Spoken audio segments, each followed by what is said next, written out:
Si le tendeur de mesure est encore dedans, il faut... Ah, il faut l'enlever. Si Oui. on a essayé d'abord, Oui. on enlève le... Ok. Le changement de la chaîne de distribution, c'est l'exercice de ce matin. Et Eloyan, comme les autres élèves, ne manque aucune des explications du formateur. Être ici, c'est pour lui presque un privilège. Ça change de l'école. On a les cours théoriques et puis on passe directement à la pratique, alors qu'à l'école, on ne peut pas toujours faire ça. L'atelier immaculé est lui aussi bien différent de celui de l'école. Les élèves de l'Institut Saint-Joseph d'Etterbeek vont passer 3 semaines ici à Bornem, au siège de BMW. Les 2 autres, ils seront dans une concession avec entre leurs mains une technologie dernier cri.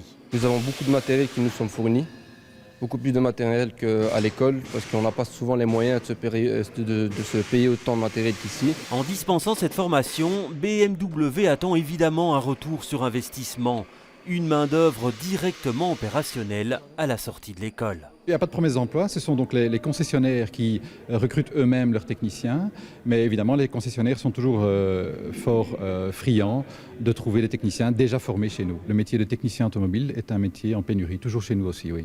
Donc il y a encore beaucoup de travail à faire dans nos ateliers, au niveau entretien, au niveau réparation, au niveau diagnostic, et on cherche en permanence du personnel. Mais les formateurs l'assurent, les cours dispensés ici pourront également servir dans d'autres marques. Pas question donc de formater les élèves pour BMW. La technologie automobile est ce qu'elle est. Je veux dire que ce soit chez Mercedes, chez BMW ou chez Citroën, c'est à peu près la même chose. Les façons de voir les choses est peut-être différentes, mais la technologie est la même. L'approche est la même.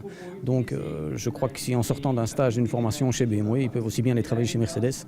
Ils ont quand même les connaissances de base qui leur permettent de faire ce genre de choses. Mais quoi qu'il en soit, tous ne rêvent que d'une chose, être embauchés par la marque à l'issue de leurs études.